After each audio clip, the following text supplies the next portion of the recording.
The Maharashtra राज्य सहकारी गृह निर्माण संस्था फेडरेशन लिमिटेड के अध्यक्ष सीताराम राणे, उपाध्यक्ष सुहास पटवर्धन, प्रकाश दरेकर अध्यक्ष, the Mumbai district cooperative housing federation limited, Bhaskar Mhatre मानद सचिव, the Mumbai district cooperative housing federation limited ने मुंबई प्रेस क्लब में लिया प्रेस कॉन्फ्रेंस। इनके साथ हाई कोर्ट के वरिष्ठ लॉयर सत्यमुले जी ने भी इस प्रेस कॉन्फ्रेंस में मौजूद थे। नवी मुंबई के स्थानिकों ने जो पीआईएल फाइल की है उसको हम सब रिप्रेजेंट कर रहे हैं। महाराष्ट्र में 1,25,000 से ज़्यादा हाउसिंग सोसाइटीज़ है और इन सोसाइटीज़ को हम स्टेट फेडरेशन रिप्रेजेंट करते हैं। हमने ये पीआईएल हाउसिंग सोसाइटीज़ के बिहाफ पर फाइल की है और हम ये जानकारी सभी हाउसिंग फेडरेशन को पहुंचाना चाह रहे हैं और ये जानकारी उन लोगों के लिए भी है जिनको डिमांड नोटिस आई हुई है। डिमांड नोटिस में लिखा हुआ है कि 7 दिनों के अंदर पेमेंट करना है और अगर पेमेंट नहीं होती तो ज़मीन कब्जा कर ली जाएगी।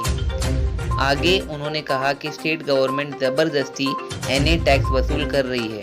आपको बता दें, महाराष्ट्र भूमि राजस्व संहिता 1966 के तहत गैर कृषि कर यानी एनए टैक्स उन क्षेत्रों में लगाया जाता है जिन्हें गौठानों के बाहर कृषि क्षेत्रों के रूप से मान्यता दी गई थी, जहां गैर कृषि गतिविधि होती है। एडवोकेट सत्यमुले जी ने कहा कि ये एनए टैक्स लागू हो रहा है वो आर्टिकल 14 को वायलेट करता है। सत्यमुले जी ने गौटन एरियाज़ के एग्जाम्पल दिए जैसे बोरीवली, नरीमन पॉइंट और ऐसे गौटन एरियाज़ में एनए टैक्स नहीं लगाया जाता, एडवोकेट मुले जी ने कहा। अब देखना ये है कि इस पर क्या निर्णय होता है। देश और दुनिया की तमाम खबरों के लिए देखते रहिए सहारा अधिकार। हेलो फ्रेंड, वेलकम टू सहारा अधिकार न्यूज़ चैनल। इस समय हम मुंबई प्रेस क्लब में उपस्थित है जहाँ पर महाराष्ट्र राज्य सहकारी गृह निर्माण संस्था फेडरेशन की तरफ से एक प्रेस कॉन्फ्रेंस दी जा रही है और इस प्रेस कॉन्फ्रेंस का क्या मुद्दा है, क्या कंटेंट है, ये हम जानने की कोशिश करेंगे। सर, वेलकम टू सहारा अधिकार। जैसे हमने देखा है काफ़ी सारी जो एग्रीकल्चर लॉ के ऊपर उन्होंने बताया कि वो लोगों जो जानबूझ के दावा जा रहा है, इस पर आप क्या कहना है? महाराष्ट्र की क्या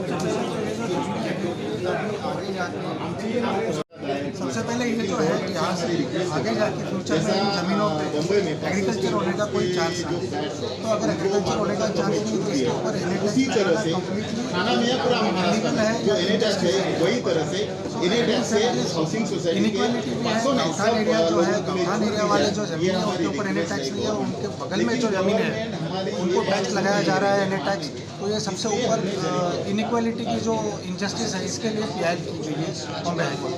article 14 clearly state that court न्याय नहीं दे सकता है Mumbai high court. Court result के ऊपर डिपेंड रहेगा क्या कोर्ट का क्या हुई है, कोर्ट किस हिसाब से वजह से इस सब्जेक्ट के लिए देते हैं उसके हम हमारा आगे का रणनीति होगा।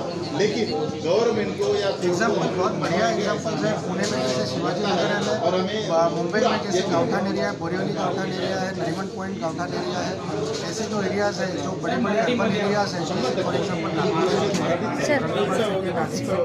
हर सिटी में गौठान एरिया, उन गौठानों को एनए टैक्स नहीं लगाया जाता और बाकी जो उनके बगल में जो एरियाज है उनको एनए टैक्स लगाया जाता है। तो ये इनइक्वालिटी जो है वो आर्टिकल 14 को हिट करती है। तो वहाँ के जो लोग हैं वो इस फैसले से खुश है या वो चाहते हैं कि आप लोगों के फेवर में पीआईएल दाखिल करो ताकि उनको ये टैक्स ना भरना पड़े? जैसे आपने बताया कि वो टोटली नॉन एग्रीकल्चर है तो वो टैक्स क्यों पे करें? ज़रूर जो लोक संख्या जो है जो अभी एग्रीकल्चर टैक्स जो एनए टैक्स जो भर रही है उनके लिए तो ये बहुत बड़ा एक बोझ उनके सामने आया हुआ है। तो जो हाउसिंग फेडरेशन है जो महाराष्ट्र के है, पुणे का है, ठाणे का है, उन्होंने जो पीआईएल की हुई है उस वजह से जो ये जनता है तो डेफिनेटली आशावादी है कि इसमें से हाईकोर्ट में से कुछ ना कुछ सोल्यूशन निकलेगा। और उसके पहले ही प्रसार माध्यमों की तरफ से अगर सरकार की तरफ अगर उनकी आवाज़ पहुँचती है और अगर सरकार आगे आगे कोई सोल्यूशन देती है तो सबसे बड़ा उसमें अच्छा सोल्यूशन निकल के आएगा तो अच्छा रहेगा सब। माय लास्ट क्वेश्चन जी सर। महाराष्ट्र में तकरीबन 125 करोड़ हाउसिंग सोसाइटी है, सॉरी 1.25 करोड़ हाउसिंग सोसाइटीज है और 1.25 करोड़ अपार्टमेंट्स भी है। करोड़ नहीं, लाख 1.25 करोड़ और 1.25 करोड़ अपार्टमेंट्स जो है, अगर उनमें हर एक अपार्टमेंट में हाउसिंग सोसाइटी के हर एक फ्लैट में अगर 4 मेंबर्स भी अगर पकड़ते हो तो सीधे सीधे 10 करोड़ लोग अफेक्ट है इसमें। धन्यवाद सर। मैं सुहास पटवर्धन, मैं पुणे हाउसिंग फेडरेशन का अध्यक्ष हूँ और महाराष्ट्र फेडरेशन का वाइस चेयरमैन हूँ। और मैंने ये PIL हाईकोर्ट में दाखिल किया, एडवोकेट सच्चामल ने ये PIL दाखिल किया। अभी बाकी जो Mumbai house federation Thane house federation उसमें वो ज्वाइन हुए।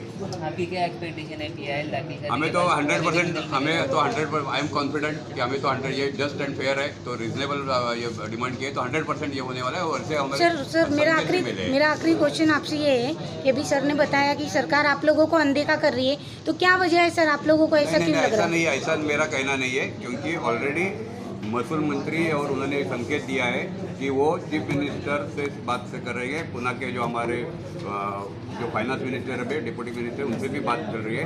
प्रशासन में भी अच्छे गवर्नमेंट ऑफिसर है, उन्होंने भी ये बात की है कि रीजनेबल है, जस्ट एंड फेयर है। तो वो उसके हमें Sir, today you have taken a press conference in Mumbai Press Club. What was the content of the press conference and what are your demands? So you can speak in Hindi.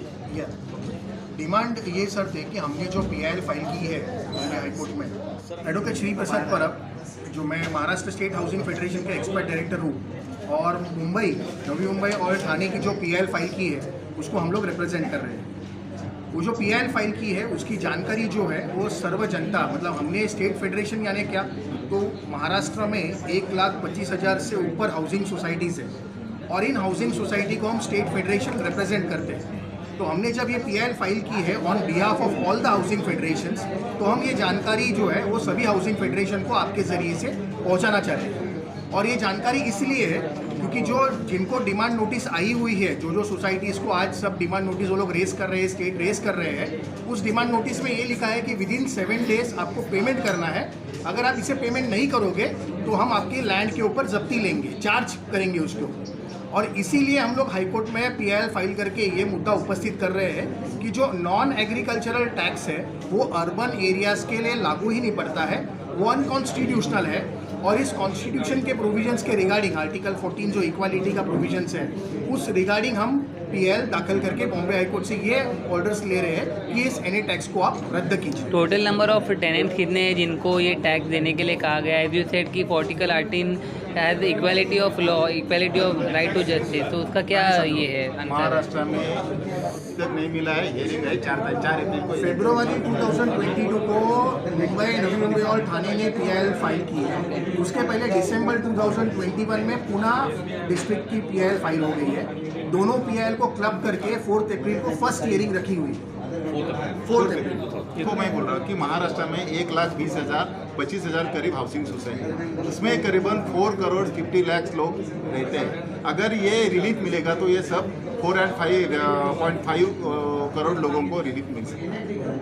क्या आपको लगता है ये ज़बरदस्ती उनके ऊपर डाला जा रहा है? 100% स्टेट गवर्नमेंट, ये आघाड़ी सरकार जो है जबरदस्ती से इनसे एनी टैक्स वसूल कर रही है। उसके लिए हम लोग सब लोग स्टेट फेडरेशन के 22 फेडरेशन है और सब फेडरेशन इसको अपोज कर रहे हैं। सर, ये अर्बन लैंड का जो इन्होंने बोला और एग्रीकल्चर लैंड, इनमें दोनों में क्या डिफरेंस है और किस तरीके से लोगों को कन्विंस किया जा रहा है कि आप इस तरीके से टैक्स भरो, और पोजीशन का क्या है इसका? ये नॉन एग्रीकल्चर टैक्स जो है, जो लोग खेती करते थे वो खेती छोड़ के उधर कोई डेवलपमेंट हो, और वो डेवलपमेंट होने के लिए नॉन एग्रीकल्चर टैक्स ब्रिटिश कालीन शुरू किया। लेकिन अब आप देखने के लिए जाएंगे तो पूरा महाराष्ट्र में नागरी एरिया कम होके, खेती कम होके सब लोग रहने के लिए आए हैं, पॉपुलेशन बढ़ा है, और उसकी वजह से हमारा ये कहना है कि अब खेती करना लोगों ने छोड़ दिया है। इसलिए अभी जो रेसिडेंशियल जोन बने हुए या डेवलपमेंट जोन बने हुए या इंडस्ट्रियल जोन बने हुए, वहाँ वापस खेती बनने वाली नहीं है। इसलिए एक बार अगर एनी टैक्स लिया है तो बार बार क्यों? हर बार क्यों, हर साल में वो क्यों, ये हमारा सवाल है। और गवर्नमेंट ये जानबूझ के कर रहे ऐसा हमारा आरोप है। और काय करा, आपण मी तुम्हाला क्लेरिफाय करतो, सहकार सरकार याचं हे नसतं, आम्ही कायदा आणि आम्हाला ज्या नोटीस आहे त्याविषयी बोलतो, त्यामुळे आम्ही कुठल्या सरकारात भेदभाव करत नाही। पूर्वीच्या सरकारलाही पण आम्ही प्रेफरन्स दिली होती, आता पण दिले। जेव्हा हाऊसिंग सोसायटी किंवा आम्ही पदाधिकारी करून काम करतो तेव्हा कुठलं सरकार किंवा कुठलं कास्ट क्रीड आणि पॉलिटिकल पार्टीच्या बाहेर असतो आम्ही। तुमच्या माहितीसाठी सांगतो, 2006 साली पहिल्यांदा स्टे घेतला, त्यावेळी सुद्धा बाळासाहेब थोरातच महसूल मंत्री होते। 2000 आणि दुर्दैवाने आता 2019 साली तेच महसूल मंत्री आहेत, त्यांना हा विषय 100% माहीत आहे आणि त्यांच्याकडून आमच्या अपेक्षा पण आहेत, कारण त्यांना हा विषय 2006 पासून माहीत आहे। त्यामुळे याच्यावर निर्णय लवकर घेतील अशी आमची अपेक्षा आहे। पण नहीं, बिल्डर का इससे कोई मतलब है नहीं। बिल्डर एक बार बिल्डिंग बांध के लोगों को पोजीशन देने के बाद बिल्डर का कोई मतलब नहीं। अगर आप 1000 सोसाइटी के लोगों को इकट्ठा करके जो कुछ करना है वो करेंगे। आपल्याला कल्पना आहे की झपाट्यानं शहरीकरण होतं आणि ह्या इमारती प्रामुख्यानं जर कुठे वाढत असतील, मुंबई, ठाणे, पुणे, नाशिक, नागपूर, आणि जर मुंबई शहराचा जर विचार करायचा, त्या मुंबई डिस्ट्रिक्ट कोऑपरेटिव्ह हाऊसिंग फेडरेशनचा अध्यक्ष म्हणून आम्ही काम करतो, त्या मुंबई शहरामध्ये अकृषक जमिनीच आहेत आणि त्या अकृषक जमिनीवर पुन्हा जर एन ए टॅक्स लागेल असेल तर मुंबईकरांवर अन्याय आहे ना।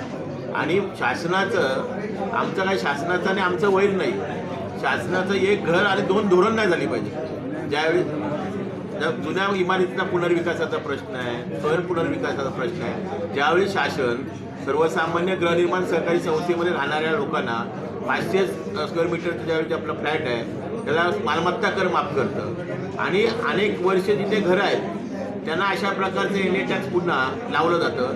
आणि आता शहरीकरण झालं आहे तर महानगरपालिका आहेत, नगरपालिका आहेत, नगरपंचायत, त्यामध्ये ज्यावेळी आपल्याला इमारत बांधायची असते त्यावेळी आपण डेव्हलपमेंट प्लॅन पास करतो, त्यावेळी सर्व टॅक्सेस घेतले जात असतात आणि पुन्हा अशा प्रकारचं डबल टॅक्सेस घेणं आणि सर्वसामान्य जनतेवर त्या गृहनिर्माण सहकारी संस्थेवर राहणाऱ्या सदनिका धारकांना अन्याय आहे।